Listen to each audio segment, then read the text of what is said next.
Saudações biologistas! Sejam bem-vindos e bem-vindas a mais uma edição do podcast Biologismo. Você está ouvindo o episódio número 59, onde nós vamos conversar sobre mudanças climáticas e uma nova pesquisa que deixa o sinal de alerta ainda mais aceso para todos nós. Meu nome é Flávio, eu sou biólogo e hoje estou acompanhado do mais novo integrante da Biologismo. Zé, seja muito bem-vindo, muito obrigado por se dispor a integrar a equipe em pleno fim de semana, né? E por favor, dá um salve para os nossos ouvintes. Bom, olá pessoas, olá todo mundo, eu sou o Zé. Como o Flávio falou, eu sou o mais novo integrante aqui, depois de pentelhar muito o pessoal da página. Mas estamos aí, eu sou estudante de biologia, então ainda sou um jovem aprendiz aqui. Eu era a criança que amava galinha quando eu era pequeno, depois virei a criança doida do dinossauro e hoje eu sou o doido das cobras da biologia. Muito bom. Biologismo crescendo, pegando galera com conhecimento bem fresco ali, né, ainda na graduação. É bom porque eu já esqueci muita coisa da época da graduação, então vai contribuir bastante. Bom, o Zé tá lá em Amsterdã, né, Zé? Não tá aqui no Brasil, já tá na Europa, tá um pouquinho longe da gente, né? Tá num parque aí em Amsterdã, Zé?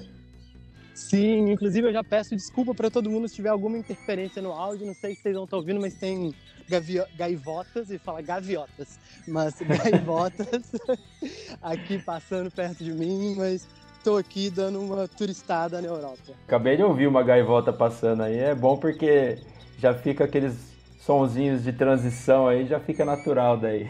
A gente já pode gravar aqui os próximos sons de transição. É, exatamente. Bom, eu também já quero me adiantar e alertar aos ouvintes que como a gente está gravando num sábado, é possível que vaze algum barulho da vizinhança aqui da minha casa, porque infelizmente ainda não tem um estúdio com isolamento acústico, então pode ser que hoje tenha a participação de um caminhão de gás, um caminhão do ovo, um pagode no churrasco. Olha lá, isso aqui foi aqui em casa mesmo, minha gata. Mas vamos torcer para que não tenha muita interferência. Bom, como o Zé tá chegando agora, já vou abusar da boa vontade e pedir para ele fazer o convite para as nossas redes sociais, para os nossos ouvintes. Ai, meu Deus, eu não estava preparado para tamanha responsabilidade, mas, bom, a gente tem que vender o nosso peixe, né, para continuar na página. Então, todo mundo que está ouvindo, se vocês puderem, dá uma checada nas nossas outras redes sociais. A gente tem Instagram, tem TikTok, tem Facebook. Então, em todos os lugares, em todas as redes, a gente tem conteúdos diferentes e interessantes. Quase todo dia, mas toda semana com certeza a gente tá lá. Então, se você curte podcast e ainda não foi para lá, você tá perdendo muito conteúdo bacana. E além do convite para as redes sociais, a gente tem um recado importante para você que acompanha o nosso trabalho por aqui. Diga lá, Susan. Se você acompanha o nosso trabalho e gosta do nosso conteúdo, você pode nos ajudar ainda mais agora. Nós estamos com uma campanha de financiamento coletivo através do apoia.se, onde você pode contribuir a partir de R$ 5,00 e ganhar recompensas. É só acessar o link apoia.se/biologismo para ver os valores e as recompensas. Se você quiser contribuir sem recompensas ou com qualquer outro valor, você pode doar através do nosso Pix, que é o biologismo@gmail.com. Mas se você não pode nos ajudar financeiramente, compartilhe o nosso conteúdo com seus amigos, dá um feedback pra gente sobre o que você tá achando e avalie o nosso podcast em sua plataforma preferida, que já é de grande ajuda. Muito obrigada, seu apoio é de extrema importância pra gente. Bom, agora sim nós damos as boas-vindas ao nosso convidado. Já deixo aqui o nosso muito obrigado pela mesma disposição, né, de bater esse papo no fim de semana. Seja muito bem-vindo ao nosso podcast, Andreas Meyer. Oi Flávio, oi Zé, tudo bom? É um prazer estar aqui falando com vocês hoje sobre um tema tão importante, né? E espero que o pessoal goste aí dessa conversa que a gente vai ter. Legal, show de bola. E o Andreas também não está no Brasil, né? Tá na África do Sul, é isso, né, Andreas? É isso aí. Estou morando aqui desde o começo desse ano, mas já estou trabalhando aqui para a Universidade da Cidade do Cabo desde 2020, mas aí por causa da pandemia e tudo, eu só consegui me mudar agora. Legal demais. Isso é incrível, né? Pela primeira vez aqui no podcast Biologismo, nós temos uma conversa entre três continentes, América do Sul, Europa e África, né? E, putz, então, muito obrigado aí à tecnologia por possibilitar uma conversa tão remota como essa. É um marco na biologismo, com certeza, e um assunto super importante. Então, antes da gente dar o pontapé inicial, quero pedir para o Andrés falar um pouquinho sobre a sua formação, suas áreas de atuação. Conta um pouquinho para a gente e para os nossos ouvintes aí, por favor. Beleza. Então, eu sou biólogo, fiz toda a minha formação na Universidade Federal do Paraná, o mestrado e o doutorado eu fiz no programa de pós-graduação em zoologia. A minha área de interesse principalmente é ecologia e evolução, trabalhando com vertebrados na maioria das vezes. E no mestrado eu trabalhei com o impacto de mudança climática sobre mico-leão.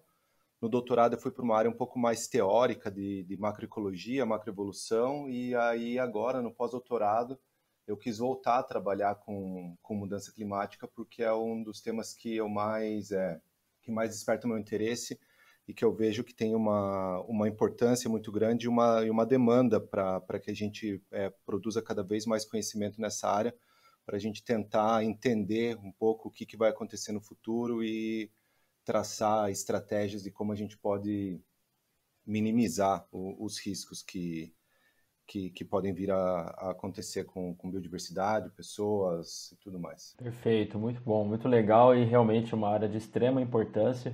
Quem acompanha aqui o podcast Biologismo sabe que um tempinho atrás a gente gravou um episódio com esse tema, né?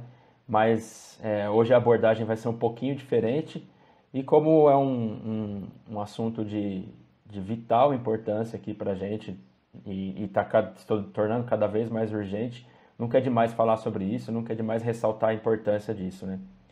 Então, eu já queria começar pedindo para o Andrés também contar um pouquinho sobre a pesquisa, que é uma pesquisa bem recente, né, Andrés? Saiu há pouco tempo, aí, acho que no mês passado, em junho, né? E queria que você falasse um pouquinho sobre a pesquisa, sobre a importância dessa pesquisa, a diferença desse estudo para outros, assim, qual que foi o pulo do gato nesse estudo. Beleza. Então, a nossa motivação para fazer essa pesquisa foi justamente por a gente observar que os esforços dos países como um todo não têm sido suficiente para a gente conseguir atender as metas estabelecidas no Acordo de Paris. Então, o Acordo de Paris é uma das principais diretrizes que a gente tem hoje diretrizes políticas de combate à mudança climática, e que estabelece um limite de aquecimento global para 2 graus, com esforços para a gente tentar manter em 1,5. O que está acontecendo hoje é que essa meta de 1,5 ela já não é mais alcançável. A gente já está em um nível de aquecimento de 1,25 aproximadamente, então a gente só tem mais 0,25 graus de crédito, digamos assim, para chegar em 1,5, e isso já não é mais possível. Então agora a próxima meta seriam 2 graus. Acontece que com as políticas atuais de mitigação de emissões de gases por parte dos principais países emissores do mundo, as ambições atuais estão levando a gente para um cenário de aproximadamente 2,4, 2,7 graus de aquecimento, que a gente também iria estourar o limite do aquecimento, o limite estabelecido no Acordo de Paris. E esse cenário, onde a gente vê que talvez esse objetivo do Acordo de Paris de 2 graus seja inalcançável, tem aumentado o interesse político, digamos assim, nos cenários de mudança climática que contemplam o que a gente chama de overshoot de temperatura. Um overshoot ele é quando você ultrapassa temporariamente um determinado limite. Então, o que aconteceria num cenário desses é que a gente ultrapassaria 2 graus e, em algum momento, a gente voltaria para esse limiar ou até abaixo dele. E esse retorno, essa redução de temperatura se daria através de emissões negativas, né? Se daria a partir do momento que a gente começasse a remover mais carbono da atmosfera do que colocar. E esses cenários têm ganho bastante importância porque existe uma expectativa, pelo menos no meu entendimento, existe uma expectativa da sociedade, até de políticos e tomadores de decisão, de que em algum momento a gente vai conseguir desenvolver algum tipo de tecnologia que nos ajude a reverter o aquecimento global. E uma dessas tecnologias que se fala bastante são as tecnologias de remoção de carbono da atmosfera, que seria basicamente você sugar carbono do ar e guardar esse carbono embaixo da terra. E se você conseguir fazer isso numa escala grande, aliado à redução de emissão de gases, você pode chegar no momento onde a gente retire mais carbono da atmosfera do que a gente emita, e a partir desse momento a temperatura do planeta vai começar a diminuir. Porque mesmo que a gente pare todas as emissões agora, a temperatura não vai diminuir porque a gente continua com essa quantidade de carbono na atmosfera. Então, através de mitigação, de redução de emissão, a gente consegue, no máximo, parar o aquecimento e manter ele num nível fixo. Se a gente quer reverter, a gente precisa retirar carbono da atmosfera de alguma maneira. Então, esses cenários vêm ganhando bastante importância recentemente, e o nosso objetivo foi avaliar quais seriam os riscos para a biodiversidade caso a gente ultrapasse temporariamente esse limite estabelecido no Acordo de Paris. Então, esse foi o tema principal do nosso estudo. Quais seriam os riscos de um overshoot de temperatura para a biodiversidade? Bom, eu li um pouco da pesquisa que vocês me mandaram, né? Mas até de um ponto de vista político mesmo, é um pouco, enfim, ridículo essas soluções propostas, né? Porque assim, a gente não está conseguindo segurar a emissão de carbono e já está querendo contar que no futuro alguém vai desenvolver uma fórmula perfeita da gente sequestrar esse carbono do ar, sabe? A desculpa política para isso é muito, muito vazia, né? Só você postergar o problema para o futuro até que não seja mais seu problema. Enfim, eu achei um caso emblemático também a gente estar aqui. Quer dizer, eu estar aqui agora gravando isso porque Amsterdã, inclusive, vai ser uma cidade super afetada pelo aquecimento global, né? Eu ia comentar sobre isso também, sobre que o Andrés mencionou, né, da tecnologia de sugar o gás carbônico, guardar debaixo da terra e tal. Quer dizer, parece uma coisa que não é tão viável assim, né, Andrés? A tecnologia existe, mas ela é muito cara, e o uso dela em larga escala ele ainda é incerto. Se a gente conseguiria aplicar isso na escala necessária para a gente reduzir as emissões o suficiente, ou se isso não vai ser possível. Então, basicamente, é uma aposta, né, que o pessoal está fazendo nesse sentido. E aí outras soluções seriam... mas talvez, não sei se isso não seria um assunto para a gente puxar mais para frente, assim, quando a gente fala das consequências, mas uma outra solução é o que eles chamam disso, algumas soluções baseadas em natureza, mas não necessariamente em restauração de ambiente, mas como soluções como o aflorestamento. Seria você plantar uma quantidade enorme de árvores, né, para que elas puxassem o carbono da atmosfera, mas isso aí também seria uma solução complicada, principalmente porque as árvores que seriam plantadas, no geral, não seriam espécies nativas, né? E aí você tem toda a questão de invasão, toda a questão de mudanças drásticas no uso da terra para poder acomodar essas plantações, problemas hídricos que isso pode causar, com irrigação, com as árvores puxando muita água do solo. Então é bastante problemático isso também. Você puxa um santo e descobre o outro, né? Mas descobre um santo e descobre o outro. Mas e também tem aquela questão que a árvore ela sequestra mais carbono quando ela é mais velha, né? Quando a árvore é muito jovem, ela não faz tanto esse trabalho, né? Não com tanta eficiência quanto uma árvore que já está ali há muitos anos, né? Algumas décadas, por exemplo, né? Então seria uma coisa que a curto prazo também não daria muito resultado, né? Eu acho, né? Então teria que compensar na quantidade, né? Plantar muitas árvores mesmo, né? Sim. Entendi. Ô, Andrés, e na matéria que a gente estava lendo aqui, fala sobre pesquisadores de Londres, né? Desse estudo que vocês estavam realizando. Como é que é isso? Tem bastante colaboração entre pesquisadores do mundo todo? Tem um grupo mais restrito? Aqui, esse grupo que eu trabalho faz parte de um projeto que eu tô envolvido, que visa investigar risco à biodiversidade a partir de diferentes cenários de mudança climática. Então, é uma colaboração que já vem acontecendo entre o meu supervisor aqui e esse pessoal da University College London, e eu, digamos assim, entrei nesse time, assim, sabe? Não fui eu que estabeleci essa parceria, eu entrei no time que já estava trabalhando junto fazia algum tempo. Legal. Então, e o que a gente achou nessa pesquisa foi que os riscos à biodiversidade, eles vão durar muito mais do que a duração do overshoot de temperatura. Então, no cenário que a gente analisou, a gente ultrapassaria esse limite de 2 graus ali por 2040 e retornaria para baixo de 2 graus em 2100. E o que a gente viu foi que para biodiversidade terrestre, a gente fez uma análise com mais de 30 mil espécies, entre vertebrados terrestres, peixes, invertebrados marinhos. E para as espécies terrestres, a duração da exposição das espécies a temperaturas que seriam inadequadas ou potencialmente perigosas para elas dura pelo menos 60 anos a mais do que o período do overshoot. E para as espécies marinhas, isso dura 30 anos a mais. Então, por mais que a gente ultrapasse isso por 60 anos, você pode ter de 30 a mais 60 anos de impactos à biodiversidade.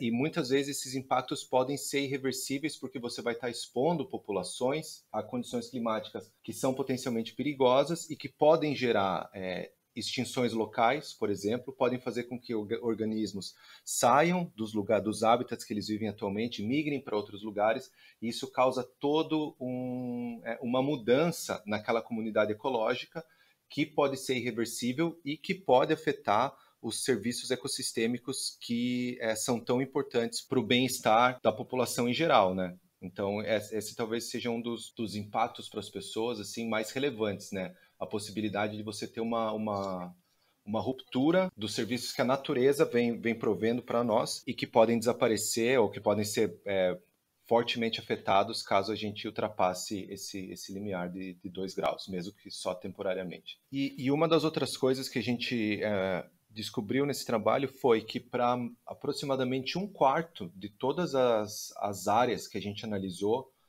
no mundo, o retorno das espécies para o nível de exposição a temperaturas que podem ser potencialmente perigosas após o overshoot, ele é incerto ou ele não existe. O que eu quero dizer com isso? O que a gente fez foi ver qual que é a porcentagem das espécies em uma determinada localidade que vai ser exposta a temperaturas potencialmente perigosas no começo do overshoot, no primeiro ano do overshoot. E a gente calculou quanto tempo que vai demorar para que a gente tenha essa mesma proporção de espécies expostas novamente. Ou seja, para que a proporção no começo do overshoot seja igual no final. E para 1/4 dos lugares que a gente analisou, as regiões que a gente analisou, esse retorno ao mesmo nível de exposição, ele é ou incerto ou ele não acontece. O que é uma sugestão de danos potencialmente irreversíveis para a biodiversidade nessas áreas. E muitas dessas áreas ocorrem em regiões que são muito ricas em biodiversidade, como a Amazônia, como o Caribe, como o arquipélago Malaio. Então, é uma situação bastante preocupante. São dados assustadores, né, que preocupam bastante, como você comentou. E a gente, infelizmente, tem muita gente que continua desdenhando mesmo com esses dados aí. Até pouco tempo atrás viralizou uns vídeos aí nas redes sociais de uma repórter desdenhando dessa questão, né, acho que era um pesquisador que estava mencionando sobre o aumento de temperatura que na Europa tá pegando bem forte agora, né? Até o Zé mesmo falou que tá calor pra caramba lá em Amsterdã agora. E a repórter fala, não, mas eu tô te vendo aí, né? Tá um clima tão bonito, né? As pessoas menosprezam isso, né? Subestimam essa coisa. Acha que aquele lance de uma oscilação de 2 graus, inclusive comentei isso no episódio 49, né, com a Luísa, sobre mudanças climáticas também, mas o pessoal acha que 2 graus é uma coisa que não faz diferença, né, porque eles têm uma visão muito restrita daquilo e acham que no dia a dia, se dentro de um dia existe essa oscilação de 2 graus, ou até mais, né? Às vezes tem uma diferença grande da manhã para a noite, por exemplo. Isso não é tão relevante, né? E essa visão restrita acaba sendo meio preocupante, porque aí a gente tem menos pressão nas autoridades, né? Sim, com certeza. Aqui na Europa, de uma forma geral, se eu não me engano, a gente tá com o verão mais quente dos últimos 50 anos, sabe? Aham. Eu concordo com vocês. Eu acho que hoje em dia, para uma parcela significativa das pessoas, essa questão de aquecimento global e de que a gente tem que fazer alguma coisa urgentemente, ela já está bem estabelecida. Entretanto, as vozes, né, do outro lado, que tentam minimizar, que tentam dizer que isso não é isso tudo, que não é tão preocupante, elas, infelizmente, elas são bastante barulhentas também, né? E parece que às vezes existe uma necessidade de sempre tentar mostrar esse contraponto, de alguma maneira, como se isso tivesse o mesmo peso do que a comunidade científica vem falando, né? Isso acontece em alguns casos, quando você, por exemplo, assim, pega o painel do IPCC, coloca para, né, mostra os resultados, e aí bota alguém para comentar que talvez não seja tudo isso, entendeu? Como se fosse, então eu tenho uma opinião aqui e a outra ali, quando na realidade são coisas que não são muito comparáveis, né? Quando você tem todo um corpo de conhecimento dizendo, né, apontando para uma direção e, né, algumas opiniões dizendo o contrário. Sim, sem contar que até enfim, a opinião contrária nesse caso, que, enfim, não passa realmente de uma opinião, porque não é muitas vezes não embasada em nada, mas ela é mais palatável, né? E daí eu acho que entra um risco muito grande de quando a gente tem, entre aspas, essa discussão de ideias, porque para uma pessoa que não tem tanto acesso assim à informação, a estudos, a entender isso, entender que se aumentar 2 graus faz uma baita diferença, é muito complexo, né? Porque você tem um outro lado justamente falando que, no seu dia a dia dá uma diferença de 15 graus às vezes, então 2 graus a mais, 2 graus a menos, não pesa tanto assim. Então, é sempre, bom, eu vejo sempre de uma forma muito arriscada certos debates que eu vejo acontecendo, porque, como você mesmo explicou agora, não estão se debatendo a partir de um mesmo ponto, né? A gente tem uma pesquisa científica embasada e com conhecimento refinado no sentido de apurado, de pesquisa e tudo mais, e outro que é só, literalmente, essa é a minha opinião. Exatamente, concordo. Pois é. Eu queria também saber, André, perguntar para você a respeito da metodologia, do trabalho prático assim desse estudo. Como é que foi isso? Então, esse foi um estudo basicamente feito usando as projeções que o pessoal da ciência climática faz, né, para o futuro, e os dados de biodiversidade que a gente tem disponíveis hoje em plataformas, né, em bases de dados online, como da UCN, por exemplo, né, da União Internacional para a Conservação da Natureza, que disponibiliza mapas com áreas de distribuição geográfica, por exemplo. Então, o que a gente fez basicamente foi pegar esses mapas de distribuição geográfica, quantificar quais que são os limites de temperatura que as espécies, digamos assim, estão expostas ao longo da distribuição geográfica delas. E a gente foi um pouco no passado, com isso, usando reconstruções de climas do passado, para a gente conseguir pegar um pouco da variabilidade que a espécie sentiu ao longo do tempo em termos de temperatura. Então, com isso, a gente estabelece o que a gente chama do nicho realizado da espécie, né? O que, numa linguagem mais popular, seria as tolerâncias térmicas dela, né? Os limites que ela pode tolerar com base nos locais que ela ocorre. Não significa que a partir do momento que a temperatura ultrapasse aquele limite, os organismos morrem no exato momento. Mas significa que ao longo da história recente dessa espécie, ela escolheu, né, viver escolher talvez não seja a melhor palavra, né? Mas assim, a distribuição geográfica dela ocorre numa região que a gente considera que seria climaticamente adequada para ela, né? Então, essa maneira de reconstruir ou de estimar as tolerâncias das espécies, ela é bastante comum dentro da biologia. E uma vez que a gente tinha esses limites, essa tolerância de temperatura para as espécies, o que a gente fez foi olhar no futuro, a partir de projeções anuais de mudança climática, quando no futuro essa tolerância seria excedida, por quanto tempo isso ia durar, né? E se em algum momento a temperatura ia voltar a ficar abaixo dessa tolerância ou não. Então, a gente estimou para as espécies o tempo que elas ficariam expostas a temperaturas às quais ela não estava exposta na história recente dela, ou o que a gente chama de temperaturas potencialmente perigosas, né? E aí, somando tudo isso, com essas mais de 30 mil espécies que a gente analisou, a gente chegou nesse resultado que eu comentei com vocês. Então, é um trabalho que envolve bastante simulação em computador, bastante modelo, bastante programação, aprender a lidar com grandes bases de dados, buscar dados na internet, lidar com dados em diferentes formatos, os dados que são oferecidos pelo pessoal da ciência climática, que é um pouco diferente do que a gente usa na biologia, então a gente tem que aprender um pouco com eles como que a gente analisa isso, mas é interessante porque isso te abre um leque, né, um leque novo de dados que você pode usar e de análises que você pode fazer. Ah, com certeza. Bastante abrangente, né? E uma abordagem muito interessante e bem minuciosa também a quantidade de dados que vocês avaliam. Legal, achei bem interessante.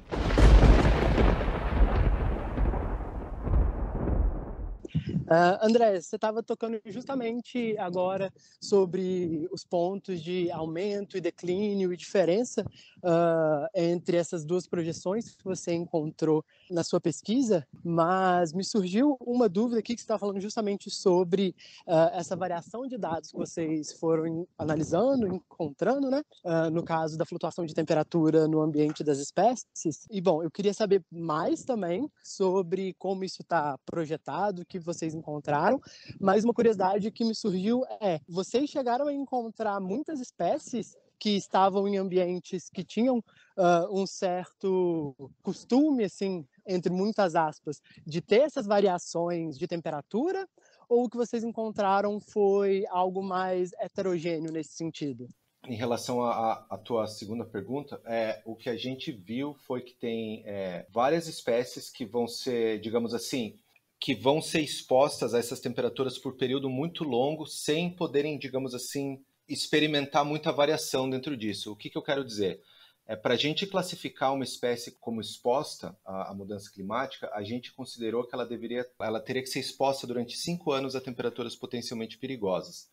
E para ela ser desexposta, digamos assim, ela teria que ser exposta pelo menos por 5 anos à temperatura adequada para ela, digamos assim.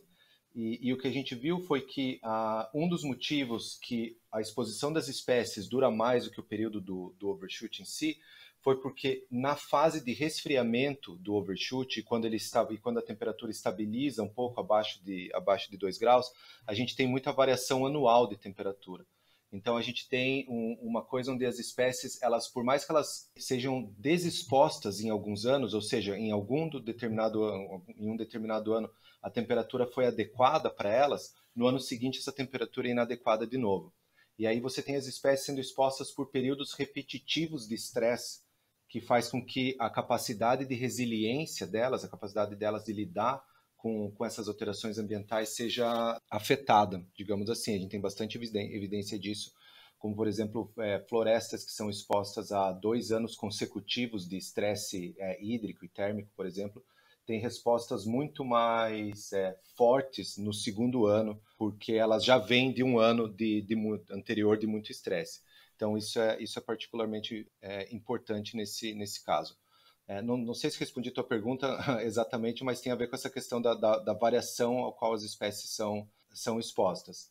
E a variação do passado, a gente acabou considerando isso nos nossos dados, né? Então, se uma espécie no passado acabou sendo bastante exposta a essa variação de alta temperatura, o limite dela, limite térmico, acaba sendo um pouco maior. Então, a gente inclui isso nos nossos dados. E qual que foi a primeira pergunta mesmo? A primeira pergunta, acho que entrou um pouco, que era justamente sobre essas diferenças, mas talvez até acrescentando aqui, e, bom, talvez seja uma pergunta um pouco besta pelo até nível da pesquisa, mas como exatamente essa variação de temperatura afetaria essas espécies? Enfim, talvez esteja fazendo uma pergunta nada a ver com a pesquisa, mas é só porque me veio o insight e seria algo que eu teria dúvida se eu estivesse escutando o podcast, sabe? Sim, essa pergunta é muito boa na realidade, né? Porque quando a gente fala em exposição de espécie e mudança climática, o que a gente está querendo dizer? Olha, ao longo da história recente dessa espécie, vamos dizer que a temperatura anual máxima, a temperatura média anual máxima que ela foi exposta, vamos dizer que foi 23 graus. E o que a gente está dizendo, está olhando é o seguinte: de repente, em 2042 essa temperatura de 23 graus vai ser excedida. Então, a partir desse momento, a gente diz que a espécie vai estar exposta a temperaturas potencialmente perigosas. Por quê? Porque ela não estava exposta a essa temperatura anteriormente, e a partir de então ela vai começar a ser exposta. Qual que é a implicação disso para um organismo? É uma pergunta um pouco difícil de responder, porque a exposição ela é um dos componentes da vulnerabilidade das espécies à mudança climática. Para a gente considerar uma espécie muito vulnerável às mudanças climáticas, ela, número um, tem que ser exposta, lógico, né? A gente tem que ter uma projeção de que ela vai experimentar climas que ela não foi exposta no passado. Ela tem que ser sensível a essa mudança climática, então a sobrevivência dela no ambiente, a taxa de reprodução dela tem que depender do clima, e ela tem que ter uma baixa capacidade de adaptação, ou seja, uma vez que ela é exposta, ela não consegue se adaptar. Isso seria uma espécie muito vulnerável. Uma espécie pouco vulnerável seria uma espécie que pode até ser exposta, mas ela não é muito sensível ao clima, e ela tem uma alta capacidade de adaptação, por exemplo. Você mensurar essa vulnerabilidade especificamente para um número tão grande de espécies é uma tarefa bastante complicada. A gente tem para algumas espécies estudos que mostram isso, inclusive a partir de qual temperatura a taxa reprodutiva cai, a partir de qual temperatura você pode ter eventos de mortalidade de populações. Isso a gente sabe para alguns organismos, mas para um número grande assim é difícil de estimar. Então, o que a gente pode dizer é que essas espécies que são expostas, elas estão correndo um risco. Elas estão correndo um risco de sofrerem algum impacto negativo da mudança climática. Se a espécie A ou a espécie B especificamente vai ser negativamente afetada, isso a gente não mensurou aqui. Isso é uma coisa um pouco mais difícil de você conseguir prever como eu falei, por uma quantidade tão grande de organismos. Mas o que a gente observa, e vários estudos mostram, é que quando você analisa um número grande de espécies, várias já estão sendo negativamente afetadas pelas mudanças climáticas. Seja elas estão mudando a distribuição geográfica dela, a fenologia está mudando, seja os eventos de floração de algumas plantas estão acontecendo antes ou depois. Você tem extinções locais acontecendo, que estão sendo bastante comuns. Então, a gente sabe que a chance de acontecer alguma coisa ela é relevante, que o cenário do futuro para essas espécies é incerto, mas o que exatamente vai acontecer com alguma coisa não foi o nosso foco, e é um pouco difícil de você conseguir prever numa escala taxonômica tão grande quanto a escala que a gente trabalhou. Então, sobre isso, né, sobre essa questão que o Andrés comentou de espécies serem mais sensíveis, né? Me vem à cabeça, eu até acho que eu também comentei isso no episódio anterior de mudanças climáticas, mas me vem à cabeça os anfíbios, né? Que são espécies muito sensíveis a mudanças de temperatura, né? E se você elimina uma população local de anfíbios ali, você pode criar um desequilíbrio na população de inseto, por exemplo, né? Que poderia acarretar na disseminação de doenças transmitidas, né? Por esses insetos. Até acho que foi algo que ocorreu, né? Em Mariana, em Brumadinho ali, né? Se não estou enganado. Com certeza. E isso é um dos motivos que eu considero que as nossas projeções para o futuro, elas são de alguma forma otimistas, porque a única coisa que a gente está olhando é se uma espécie vai ser exposta ou não à temperatura potencialmente perigosa. A gente não está olhando para outras questões que são super importantes, como as interações bióticas, né, que acontecem nesses ambientes. Então, como o fato de uma espécie desaparecer de um local, ou o fato de uma espécie chegar num local porque ela está migrando em busca de condições climáticas adequadas, como isso pode causar todo um desequilíbrio local, tanto na abundância de determinados organismos, como nos serviços ecossistêmicos que aquelas regiões provêm. Então, isso é uma questão bastante problemática e que, infelizmente, esse tipo de estudo que a gente fez acaba não abordando, mas o que torna as nossas projeções, de alguma forma, um pouco otimistas até, porque a gente não está considerando uma série de outras coisas que podem acontecer caso as espécies sejam expostas a essas mudanças no futuro. Caso não, né? Quando elas forem expostas, porque é isso que está acontecendo. Sim, pois é. Bom, eu queria, uma curiosidade que eu sempre tenho também é a respeito de quem trabalha com isso, né? Quais seriam as maiores dificuldades, né, de abordar essa área, trabalhar diretamente com isso? O que você pode falar para a gente sobre isso, Andrés? Olha, eu posso falar um pouco da minha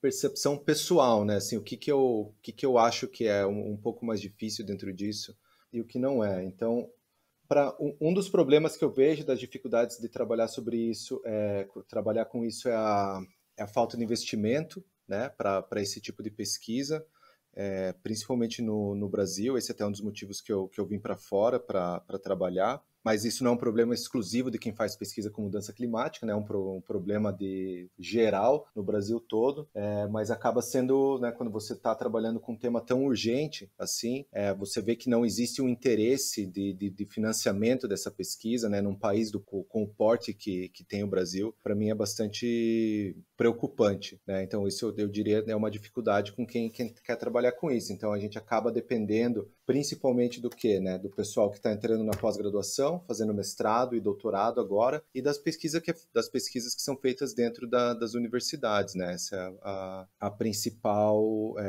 vamos dizer assim, a principal fonte de produção de conhecimento disso é no Brasil. Apesar de existirem outras iniciativas acontecendo agora, mas eu diria que o grosso ainda é produzido dentro das universidades nesse modo que a gente conhece, né? O pessoal entrando na pós-graduação e tudo mais. Uma outra dificuldade que eu vejo é depois que você forma essas pessoas, a absorção, né, no mercado de trabalho de quem trabalha com esse tipo de pesquisa, porque basicamente eu não vejo um incentivo muito grande da iniciativa privada de querer financiar esse tipo de coisa, ou de querer contratar pesquisadores que vão buscar soluções, né, ou vão apontar problemas em relação à mudança climática e biodiversidade nesses casos, né, porque basicamente o que a gente mostra e o que a gente faz vai contra os interesses de muitas das grandes companhias, grandes empresas no mundo. Então essa falta de uma vez que você está trabalhando com isso, assim, as tuas opções, né, acabam sendo dentro da academia, principalmente, e alguns institutos, centros de pesquisas espalhados pelo mundo, né? Então, quando a gente deveria estar tendo, digamos assim, um investimento nisso, uma absorção muito maior desse tipo de profissional, dado a gravidade e a urgência do problema. Outras dificuldades que eu, assim, em termos de trabalho mesmo, para mim seriam a análise de dados, assim, não, uma dificuldade no sentido assim, boa parte das coisas que eu estou aprendendo no meu pós-doutorado não dizem muito respeito à biologia em si, dizem mais respeito à programação, a você aprender a lidar com essas bases de dados muito grandes, a você aprender a programar os teus códigos com eficiência porque você analisa muito dado.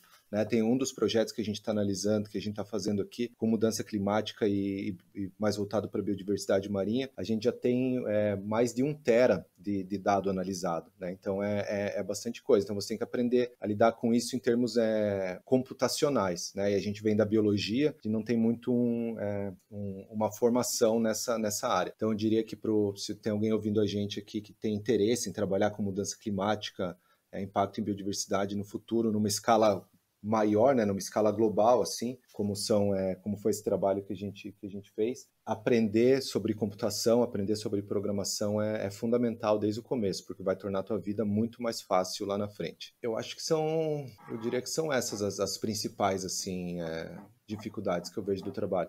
E para colocar mais uma, assim, às vezes é um pouco difícil você manter o ânimo e a energia trabalhando com isso, porque, digamos assim, é só tempo ruim, né? É tanta notícia ruim, cada estudo que sai mostra assim o quão graves são as projeções, são muito graves, mas recentemente a gente já começa a ter os estudos saindo de quais são os impactos que já estão acontecendo, né? A gente tem estudo que está mostrando que, das espécies analisadas, pelo menos 50% já apresentam extinções locais, né? O que é uma coisa muito, muito preocupante. Então, quando você está trabalhando com isso, você está vendo a gravidade desse problema e tanto de coisa negativa que já está acontecendo, e aí você se depara com um cenário onde a gente ainda está muito aquém de conseguir reduzir as emissões de gás do efeito estufa no ritmo que a gente precisa, é um pouco desanimador em alguns momentos, assim, né?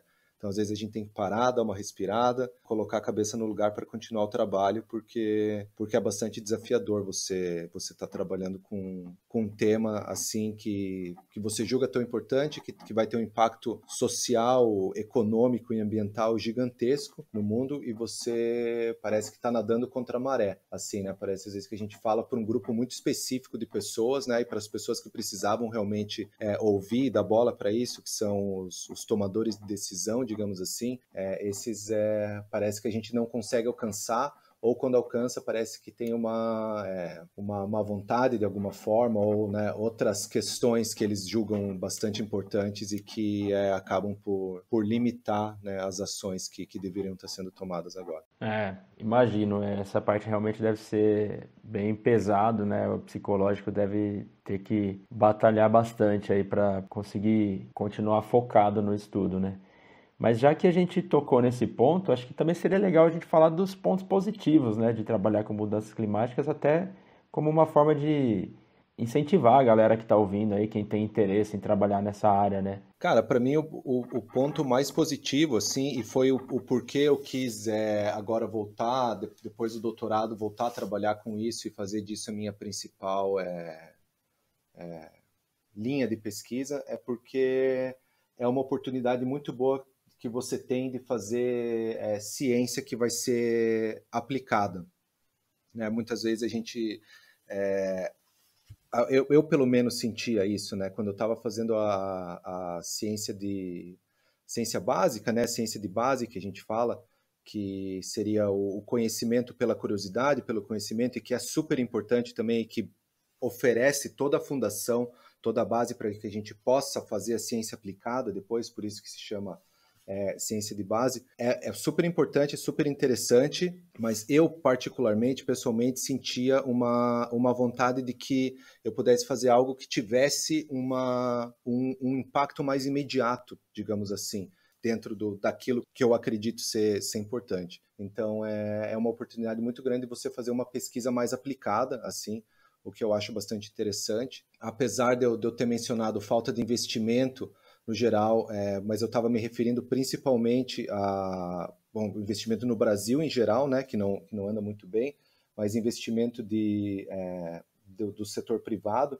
Mas se você for para olhar para fora do país, você tem bastante coisa acontecendo, principalmente universidades criando departamentos exclusivos para trabalhar com mudança climática, né, e daí dentro desses departamentos abordando várias diferentes vertentes, como a ciência climática, justiça climática, biodiversidade, adaptação, mitigação. Então você tem todo um leque de possibilidades para trabalhar nisso. Isso vem acontecendo já. Então, oportunidades para trabalhar com isso fora do país tem bastante. Então, também se o pessoal tiver, né, se animar para tentar buscar alguma coisa fora, essa é uma área que pode oferecer bastante opções aí em diferentes universidades, diferentes centros de pesquisa. Legal, muito bom saber. Como que foi esse caminho para você chegar aonde você está, conseguir estar trabalhando nessa universidade, de um ponto de vista assim, de quem está começando agora a estudar biologia, sabe? Como que foi esse seu caminho para chegar aí, para conseguir estudar isso? Como que você teve que se preparar, sabe? Foi algo natural que foi só acontecendo, ou foi algo realmente planejado e estruturado? E se eu, por exemplo, quisesse seguir os seus passos, sabe? O que eu precisaria fazer? Olha, eu diria que do meu caso foi um pouquinho de algo pensado, mas um pouquinho também de coisas que simplesmente foram acontecendo. Então, eu fiz a minha formação, eu sou de Curitiba, então eu fiz a minha formação toda na Universidade Federal do Paraná, e depois que eu terminei o doutorado, eu comecei a tentar fazer concurso, né, para professor e tal, e estava isso foi em 2017 mais ou menos, e aí a gente já estava começando com essa escassez grande de concurso e esses cortes em ciência e tudo mais, então já não tinha muitas opções. Mas eu fiquei e comecei a trabalhar como professor na Unespar, Universidade Estadual do Paraná, e só que como professor num contrato temporário, né, como professor substituto, e aí depois que eu terminei o meu contrato, eu senti vontade de trabalhar fora do país um pouco. Assim, eu tinha feito doutorado sanduíche, tinha passado um ano na Universidade do Arizona. Foi uma experiência muito legal, assim, profissionalmente e pessoalmente também. Então, eu quis ir para fora do país de novo, né? Então, comecei a procurar opções de pós-doutorado para fazer fora dentro do que eu gostaria de fazer, que seria voltar a trabalhar com mudança climática. E aí acabei achando, né, aplicando para essa vaga aqui na Universidade da Cidade do Cabo e acabou dando certo. Então, assim, eu tive vontade de fazer pós-graduação, de ser pesquisador, de trabalhar como professor, ter o meu laboratório e tudo mais. Isso foi planejado, mas estar aqui agora foi alguma coisa que foi acontecendo, assim, ao longo da minha carreira, né? Uma vontade que eu tive depois que eu já tinha defendido o doutorado e tudo mais. E sobre a tua pergunta do que precisaria, né, para você ir para fora do país e trabalhar, eu diria que uma das coisas mais importantes seria você começar a estudar inglês o mais cedo possível, né, aprender a língua. Se você já sabe, você já está... já é uma das principais dificuldades, você já superou, mas se não, tem que começar o mais rápido possível. E a outra coisa que eu diria é você fazer uma pós-graduação e tentar fazer o máximo de contatos que você conseguir, né? Participar de congressos, se você puder mandar e-mail para os professores, para os pesquisadores, tentar trabalhar com eles de alguma maneira, se apresentar, mostrar teu trabalho, buscar conhecer pessoas que estão no exterior e que podem, de repente, te dar uma dica, porque às vezes é muito difícil você achar necessariamente as vagas assim, né? Onde é que eu busco? Eu quero fazer um doutorado fora do país. Onde é que nessa área, né? Onde é que eu busco possíveis orientadores, os programas de pós-graduação e tudo mais. Então, se você conhece gente fora, isso já ajuda bastante também. E nessa questão de mudança climática, numa escala mais macro, assim, que nem eu estou trabalhando, outro ponto super importante é aprender programação. Basicamente, mais especificamente o R, que é a linguagem que a gente usa. A maioria das análises hoje, né, em biodiversidade, ecologia e evolução, são em pacotes desenvolvidos para o R, né, para essa linguagem de programação e estatística. Então, isso é bastante importante também. Então, estudar inglês e aprender programação. Eu diria que são duas qualidades que vão fazer com que você aumente muito as suas chances de conseguir um trabalho no exterior. E não só aumentar as suas chances, mas vai fazer a tua vida muito mais confortável, porque você vai poder focar em outras coisas e não vai precisar, depois que você já está fora do país, ficar se preocupando muito com língua, com aprender coisa básica de computação e tudo mais. Então, acho que esses são os conselhos que eu daria. Maravilha. Eu vi, inclusive, alguns debates em outros podcasts que eu assisto mais voltados para a política, justamente porque agora, com a guerra que a gente está tendo na Ucrânia e tudo mais, houve muita mudança na programação dos países com relação ao que eles estavam pretendendo, né? De energia renovável, de impactos climáticos e tudo mais. Principalmente países como a China e a Índia, que antes estavam com uma posição muito favorável, tanto ao Acordo de Paris quanto os outros acordos, deram um retrocesso com relação a isso e estavam falando justamente desse sequestro de carbono e tudo mais. Quais tecnologias seriam essas realmente que eles estão pretendendo implementar e se elas realmente teriam algum impacto ou o que a gente realmente conseguiria fazer de um ponto de vista mais imediato, sabe? Para de alguma forma ajudar. Seria realmente uma conversa mais de pressionar acordos políticos, que é o que eu imagino, Ou existem, não sei, outras formas de ter funding para esse tipo de iniciativa, por exemplo? Isso que você mencionou realmente está acontecendo. A guerra da Ucrânia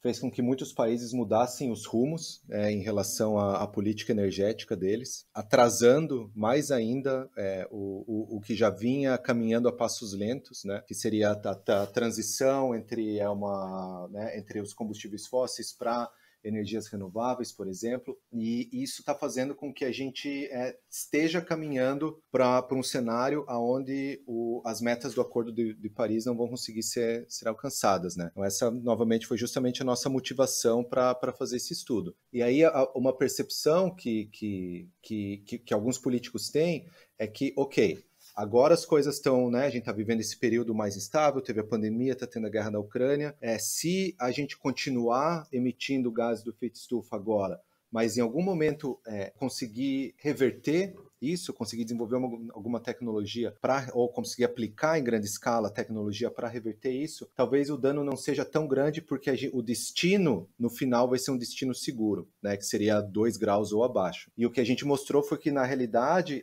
essa jornada até o destino seguro é uma jornada muito perigosa, é uma jornada que pode deixar danos irreversíveis. Em que eles se sustentam, digamos assim, né, em termos de argumento?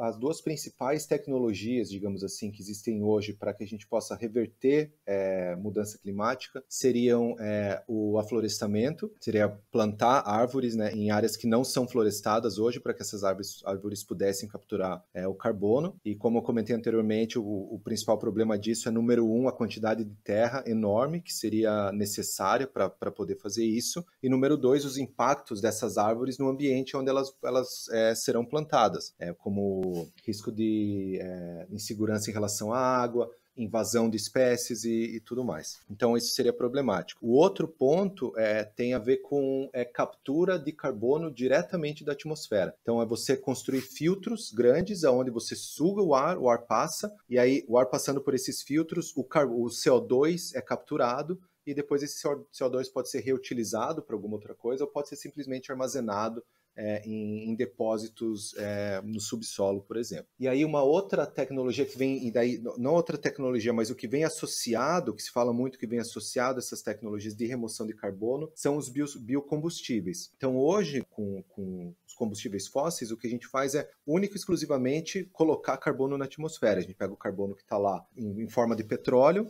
embaixo da terra, e processa isso e libera para a atmosfera. Quando você tem o biocombustível, você tem uma coisa que é aproximadamente de um net zero, que a gente fala, né? Porque ao mesmo tempo que você vai queimar o combustível e vai emitir carbono, quando essas plantas tiverem que crescer novamente, elas vão capturar esse carbono da atmosfera. E aí, se você tem os biocombustíveis aliados a essa tecnologia de captura de carbono, você acaba tendo um cenário propício para ter emissões negativas, porque a tua produção de energia vai ser net zero, entre aspas, e você vai estar tirando carbono da atmosfera também. Então, essas são algumas das principais apostas, digamos assim, né, que estão sendo feitas em termos de política para combate à mudança climática, para que a gente consiga, no final do século, chegar ao nosso destino seguro, que seria 2 graus. Só que, como eu falei anteriormente, o aflorestamento tem uma série de problemas associados, e essa questão de você conseguir sugar carbono da atmosfera ainda é muito caro, e a gente ainda não sabe se a gente vai conseguir aplicar isso numa escala grande o suficiente para que faça uma diferença, para que a gente consiga reduzir a temperatura numa taxa,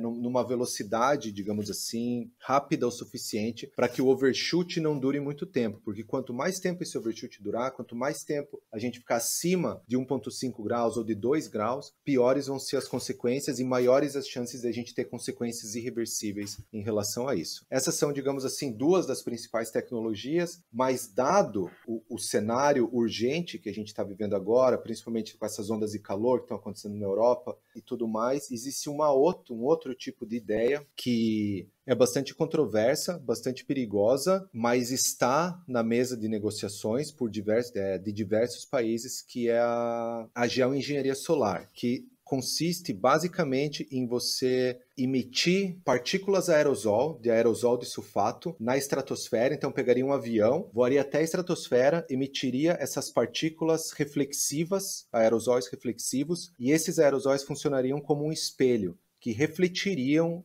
parte da radiação solar de volta para o espaço. Isso teria a capacidade de resfriar o planeta. A gente sabe que isso teoricamente é possível, porque é isso que acontece quando você tem erupções vulcânicas. Então, em períodos de atividade vulcânica muito forte, você tem uma liberação muito grande de partículas na atmosfera, e essas partículas bloqueiam parte da luz do Sol, e isso acaba gerando um resfriamento do planeta. A geoengenharia solar seria basicamente você fazer isso artificialmente, você pulverizar a estratosfera com partículas reflexivas, e isso no curto prazo diminuiria o nível de aquecimento global. Por que essa ideia é bastante perigosa e controversa? Número 1, porque ela nunca foi testada empiricamente. O que foi feito foi... A gente sabe das evidências de erupções vulcânicas, mas um teste em grande escala nunca foi feito. Existe uma chance muito grande desses aerosóis interagirem com a camada de ozônio e acabarem permitindo a entrada de mais radiação no planeta, o que poderia ser um risco à saúde. E talvez uma das questões mais perigosas é que esse tipo de solução pode dar uma impressão de que a gente pode desacelerar o processo de descarbonização da nossa economia, por exemplo. Né? A gente pode ser visto por algumas empresas, né, do ramo dos combustíveis fósseis como uma maneira delas ganharem tempo para elas continuarem explorando petróleo, continuarem emitindo ainda mais gases de efeito estufa, porque a gente conseguiria momentaneamente dar uma segurada no aquecimento. E aí a geoengenharia solar ela seria um impacto principalmente em temperatura, mas as outras consequências das emissões de gás do efeito estufa, como por exemplo a acidificação dos oceanos, isso não conseguiria ser controlado pela geoengenharia solar. Então isso é perigoso. E um outro ponto é que a gente não sabe ainda quais seriam os impactos disso na biodiversidade, né? Como que seriam, quais regiões seriam, em quais regiões as espécies seriam mais expostas ou menos expostas, qual que seria o impacto disso em regimes de precipitação, por exemplo, que poderiam gerar secas em determinados locais, o que poderia ser bastante perigoso. Isso a gente não sabe. Então, a gente tem muito estudo de ciência climática para a geoengenharia solar, mas quase nada sobre risco à biodiversidade. Então, existe uma lacuna de conhecimento muito grande aí, o que é preocupante porque essa ideia está na mesa de negociações, e se ela está na mesa, isso pode acontecer em um determinado momento, né? A gente não tem como evitar. Quer dizer, até tem como evitar, né, digamos assim, criar, né, tentar fazer pesquisas e tudo mais para que a gente possa entender um pouco mais os impactos disso, mas a gente sabe como funcionam as coisas em termos de tomada de decisão de determinados governos, né? Então é complicado. O lado bom é que estão tentando fazer alguma coisa, né? Que estão buscando alguma solução, mas algumas dessas soluções podem não ser tão viáveis nem tão eficientes assim. No momento parece um tiro no escuro, inclusive, né? Aliás, até me lembrou de um episódio do Futurama, isso. Que eles colocam um espelho gigante no céu para refletir o sol para longe e tal. A ideia é basicamente a mesma, né? É basicamente a mesma. Ô Andrés, e quanto a ações que são mais palpáveis, que são mais viáveis, e também ações que estão ao alcance da população, mesmo que pequenas ações assim, que realmente podem fazer diferença, você tem alguma coisa para contribuir com a gente? Sim. Sim, a primeira coisa que eu queria dizer é que qualquer ação é bem-vinda e é importante. Então, qualquer mudança que as pessoas consigam fazer na sua rotina, no seu cotidiano, que ajudem a diminuir, digamos assim, a pegada de carbono, né, delas é importante, vai ser bem-vinda. Qualquer 0,01 grau que a gente consiga segurar o aquecimento já vai ser importante. Então, todo tipo de esforço é bem-vindo. Eu diria que a primeira coisa mais importante que a gente pode fazer para combater as mudanças climáticas é votar em quem se propõe a dar importância para essa pauta, porque o papel da política e dos tomadores de decisão nesse contexto ele é fundamental, para que a gente consiga caminhar na velocidade, no ritmo que a gente precisa caminhar agora, porque a gente está, como eu falei, a meta de 1,5 já não é mais alcançável, e a gente está indo para 2 graus, e se a gente passar de 2 graus, as consequências podem ser catastróficas. Então a gente precisa, na política, nos grandes cargos, né, nos principais cargos públicos, que estejam comprometidas com a questão das mudanças climáticas. Então essa é a primeira coisa uma das primeiras coisas que eu acho importante, né? Outras coisas que a gente pode fazer no nosso dia a dia seria tentar reduzir a quantidade de energia que a gente consome, seja a energia elétrica em casa, seja combustível que a gente usa, né? Se puder trocar o carro pela bicicleta, ou pelo transporte coletivo, essas coisas que muita gente já deve ter ouvido falar, mas que realmente são importantes. Uma outra coisa que tem um impacto muito grande é a nossa dieta, né? A gente sabe que o alimento que mais cuja produção mais emite gás do efeito estufa é a carne vermelha, principalmente, então não só pela fermentação entérica, né, das vacas, mas também pela quantidade diária que é necessária para criar os animais. Então, redução de consumo de carne é uma coisa que ajuda bastante também. Buscar comprar produtos de produtores locais, para que, né, que se evite grandes transportes de carga, né, o que você puder fazer para evitar que uma carga venha de muito longe e daí toda essa cadeia de produção e de transporte tenha uma pegada de carbono muito alta também. Isso também é um ponto que ajuda bastante. Hábitos de consumo, também rever hábitos de consumo. Se a gente conseguir reduzir um pouco a quantidade de itens, né, supérfluos que a gente consome, isso também pode ter um impacto grande. Então, coisas que você pode fazer de pouquinho, um pouquinho ali, aqui, que somadas, no final das contas, podem fazer uma grande diferença. Eu acho que esses são os principais pontos que as pessoas podem fazer no seu dia a dia, na sua casa, para ajudar um pouco nessa difícil missão que a gente tem, que é tentar limitar o nível de aquecimento global em 2 graus agora. Bom, perfeito. Acho que só o fato das pessoas se importarem e tomarem essas pequenas ações, né, de pouquinho em pouquinho, a gente realmente pode começar a fazer a diferença. Tem bastante coisa que dá para fazer e eu concordo com você. Acho que só a questão da gente pesquisar candidatos que realmente se importam, né, com o meio ambiente, né, com a conservação da biodiversidade, já também é uma coisa muito importante, talvez a mais importante mesmo. E também saber separar o cara que realmente se preocupa com o meio ambiente e o cara que está querendo os votos de quem se preocupa com o meio ambiente, né? Tem muito charlatão aí que aproveita a onda, né, que às vezes entra um pouco na moda, essa questão da sustentabilidade, e inclusive é algo bom, né, que entre cada vez mais em evidência, né? Mas é bom a gente saber quem realmente se importa com isso e dar chance para essas pessoas, porque são nossos representantes e são quem vai pressionar lá em cima mesmo. Exatamente. Isso precisa ser... qualquer eleição, a partir de agora, em qualquer lugar do mundo, vou dizer não só no Brasil, mas em qualquer lugar do mundo, vai ser uma eleição climática, digamos assim. Né? Vai ser uma eleição que é talvez nos próximos 2, 3 anos, as últimas oportunidades que a gente tem para eleger pessoas que vão fazer alguma diferença nesse cenário que a gente se encontra agora, porque o tempo a hora já passou, né? O que vinha sendo falado há alguns anos atrás já está acontecendo num ritmo mais rápido do que a gente estava prevendo. Então, essas questões já estão aí, né? E já estão afetando bastante gente.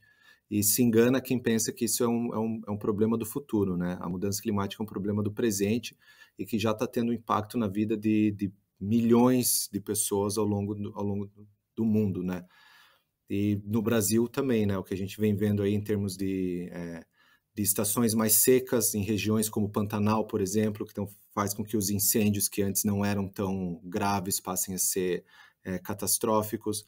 A crise hídrica que a gente vem enfrentando no Brasil agora, enquanto eu estava aí nos últimos anos, os últimos 2 anos foram anos de racionamento de água em Curitiba.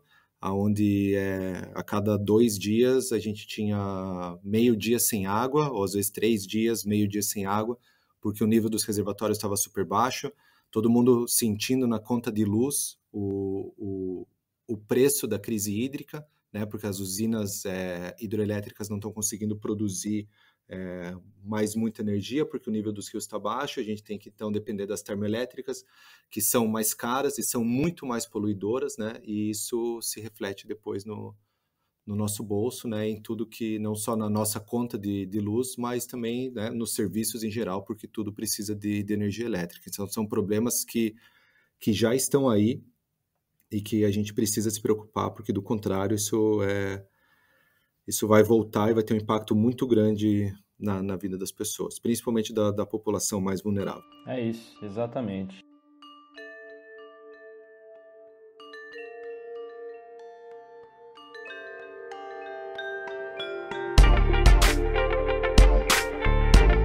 Beleza, então, galera, estamos chegando na reta final desse episódio de extrema importância. Eu espero que vocês tenham gostado desse bate-papo, assim como a gente gostou também.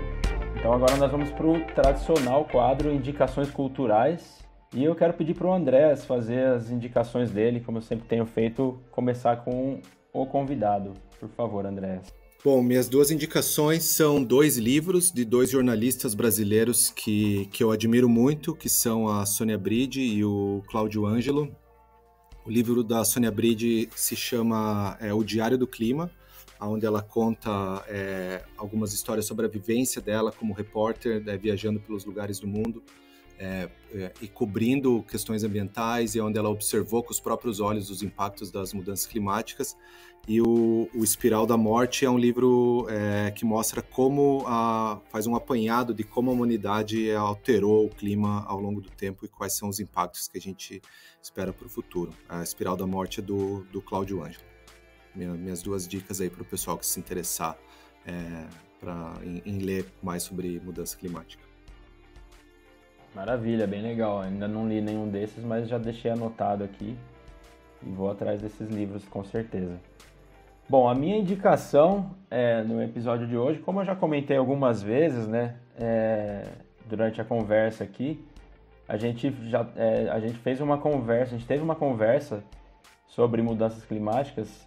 E eu quero indicar essa conversa porque acho que uma pode ser o complemento da outra, né? Um episódio pode ser complemento do outro, porque a gente teve uma abordagem um pouco diferente nesse outro episódio. Então acho que é válido, quem não ouviu a anterior, buscar aí na plataforma, né? É o episódio número 49, o nome é Mudanças Climáticas, e teve a participação da Luísa Maria de L. Viegas. Foi uma conversa bem legal, assim como a de hoje, e acho que vale a pena para fazer um complemento aí. E, bom, você que está ouvindo deve ter percebido que o Zé deu uma sumida, acho que a internet dele caiu lá, teve algum probleminha, mas depois a gente pede para ele enviar as indicações dele e a despedida por outra forma. Olá, pessoas! Aqui é o Zé. Eu voltei rapidamente só para me despedir de vocês, porque acho que o Flávio comentou, infelizmente meu celular parou de funcionar durante a gravação do meu primeiro episódio, não tinha como passar mais vergonha que isso, mas cá estou para dar tchau para todo mundo, dizer que eu estou muito feliz de ter participado desse primeiro episódio, espero que o Flávio não me demita e que tenhamos muitos outros episódios pela frente.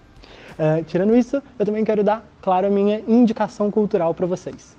Minha indicação cultural é, na verdade, um canal no YouTube.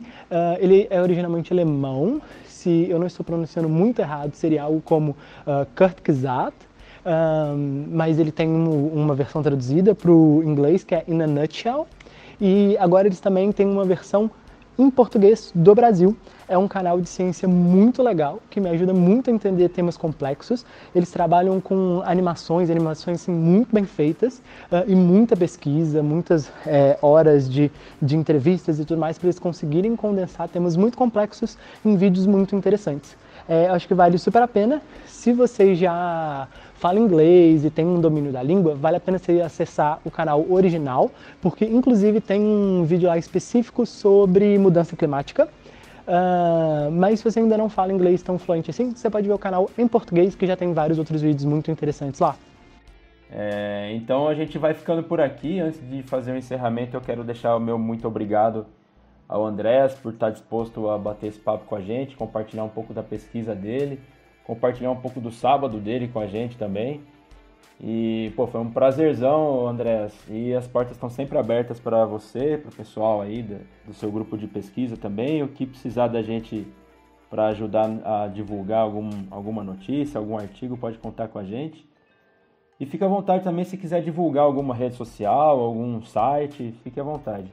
Primeiro eu que agradeço, Flávio, pelo espaço aqui, pela oportunidade de estar conversando com vocês. Queria parabenizar aí você, o time todo, pelo podcast, por estarem empenhados aí em fazer divulgação científica. Eu acho que é uma das grandes ferramentas que a gente tem hoje, né, para gerar mudança na sociedade através de divulgação científica. E no formato podcast, eu sou fã de podcast, escuto direto. Então eu acho que é super importante, super válido. E é isso, rede social não uso muito, assim, não tenho muito para divulgar e também não tenho site pessoal, na realidade. Mas quem quiser saber um pouco mais do trabalho que a gente faz e um pouco mais do time que a gente trabalha aqui, pode dar uma olhada na página do nosso laboratório, que é climaterisklab.com, seria na tradução laboratório de riscoclimático.com. Perfeito, maravilha. Bom, então é isso, galera. A gente deixa o site na descrição do episódio, assim como as indicações culturais. Então, quem tiver interesse é só dar uma olhadinha aí na descrição, acessar o link. E a gente fica por aqui. Nosso muitíssimo obrigado a você que sobreviveu até aqui. Novos episódios do podcast Biologismo estão disponíveis nas principais plataformas de streaming às 10 horas da manhã a cada 2 quartas-feiras. Muito obrigado, até o próximo episódio. Um grande abraço. Tchau, tchau. Obrigado a todo mundo que ficou com a gente até agora e um abraço. Bom, passou uma moto aqui, eu dei uma desligada. Tá por aí, Zé? Tá me ouvindo? É que ele caiu? Eu não tô ouvindo ele. Só um segundo, se vocês quiserem falar alguma coisa, porque vai passar uma galera ouvindo música aqui. Bom, então vamos vamos agora pro quadro. Peraí. Sim, não sei se tá dando interferência no meu áudio aí, mas espero que não. Pra mim tá dando um pouco. Esse episódio foi apresentado por Flávio Diniz com comentários de José Luiz Mendes e a participação de Andreas Meyer. O roteiro, a edição e a arte foram elaborados por Flávio Diniz.